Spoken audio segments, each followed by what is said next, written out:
The Bentley Blower, one of the most iconic cars of the pre-war years. Developed by Sir Tim Birkin in a quest for more speed, in conjunction with Amherst Villiers, he attached a supercharger to the front of the car.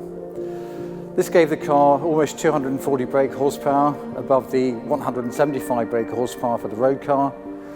And at Brooklands, it took the lap record at just over 137 miles an hour.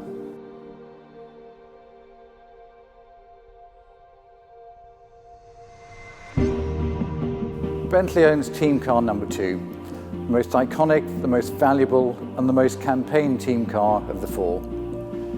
The car took part in many endurance races in 1930, most notably driven by Sir Tim Birkin in the 1930 Le Mans. Famously fast, but sadly unreliable, the car never won a race. Today, the car remains taxed and tested and driven on a regular basis.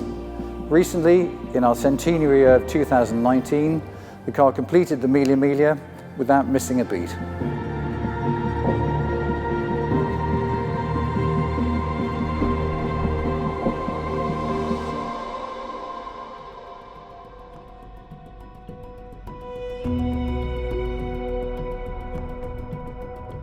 As part of the rebirth of Mulliner, the oldest coach builders in the world, we were looking for something to do with the ingenuity, the creativity and the engineering skills that we had developed through the restoration of the Corniche. So we realized we had the perfect opportunity. Our team blower needed a bit of a restoration, and so we were able to then utilize the fact that the car had been taken apart to be able to scan and measure and document every single part, which is exactly the detail you need to start a recreation project. In late 2019, we dismantled the original team car, scanned all the individual components, collated all the information into one CAD model.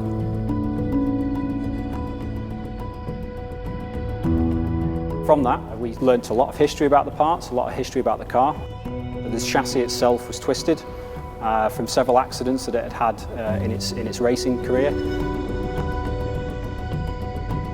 We carefully restored and put the car back together, and in doing so we spent over 300 hours cleaning the car. When we'd learnt everything we could, we immediately started the engineering of Car Zero. We started the assembly of that car 7 months ago in a specially set up Mulliner workshop. We used the CAD model that we created and working with specialists around the country and experts to create nearly 2,000 parts required for the car. We used a supplier called Israel Newton and Sons who produced boilers for engines, steam engines.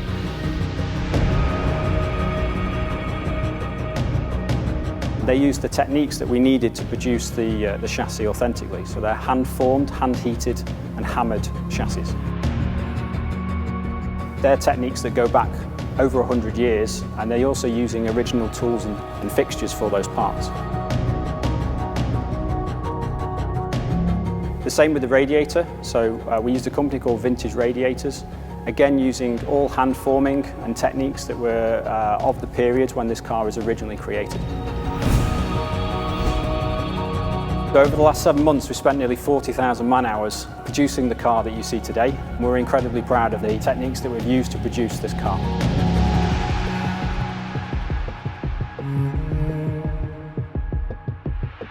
Recreating designs from the 1920s is an incredibly difficult and complex process.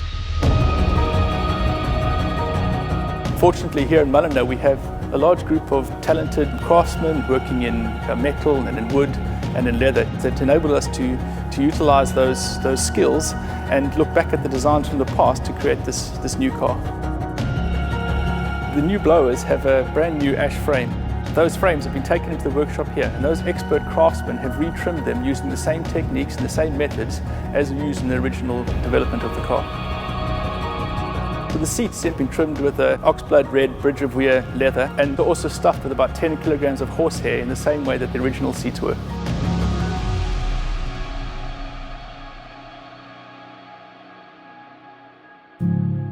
We have created a brand new car that has all the essence and the engineering and the design of a car that's nearly 100 years old. And to see that come to life and to be to be recreated is an amazing experience. We're incredibly proud of what we've managed to achieve here.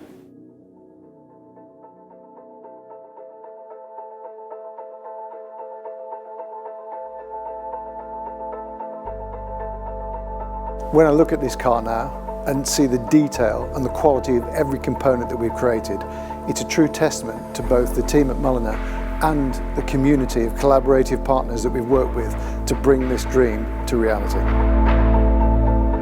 When we set out on this project for the continuation car, we never imagined how well it would turn out. The craftsmanship and the engineering of this car is absolutely world class. But the most important thing is, of course, the way it feels on the road. So now it's my great privilege to be the first person to drive it on the Bentley closed roads, and I think I'll go and do that right now, if you'll excuse me.